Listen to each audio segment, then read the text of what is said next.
പോകണം. ഇത്ര വേഗത്തിൽ തെരഞ്ഞെടുപ്പ് പ്രഖ്യാപിച്ചതും നോമിനേഷൻ തീയതി കുറച്ചതും CPM-ഉം BJP-യും തമ്മിലുള്ള ഒത്തുകളി എന്ന് പറയുകയാണ് അരുവിക്കരയിലെ UDF സ്ഥാനാർത്ഥി VS ശിവകുമാർ.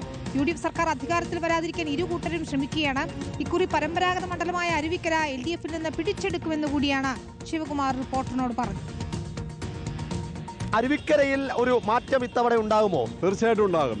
അരുവിക്കരയിലെ ജനങ്ങൾ ഇവിടെ ഒരു MLA-യുടെ ഒരു ആബ്സെൻസ് അവർക്ക് ഫീൽ ചെയ്യുന്നുണ്ട്.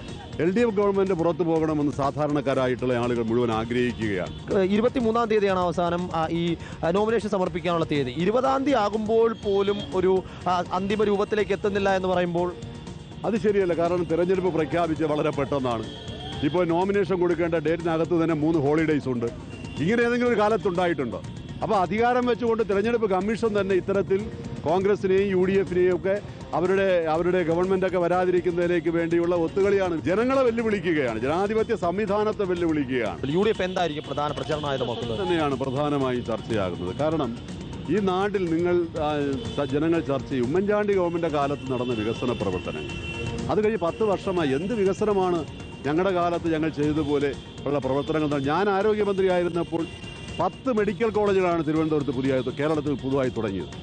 ആ വികസന പ്രവർത്തനങ്ങളെ അട്ടിമറിക്കുന്ന സമീപനമാണ് അവർ എടുത്തുകൊണ്ട് മുന്നോട്ട് പോകുന്നത്. ഇപ്പോൾ വിഴിഞ്ഞം തുറമുഖം പോലെ, കൊച്ചി മെട്രോ പോലെ, കണ്ണൂർ എയർപോർട്ട് പോലെ, ഈ മെഡിക്കൽ കോളേജുകൾ പോലെ എന്ത് വികസനമാണ് ഇവിടെ കൊണ്ടുവന്നത്? തികഞ്ഞ ആത്മവിശ്വാസത്തിൽ തന്നെയാണ്.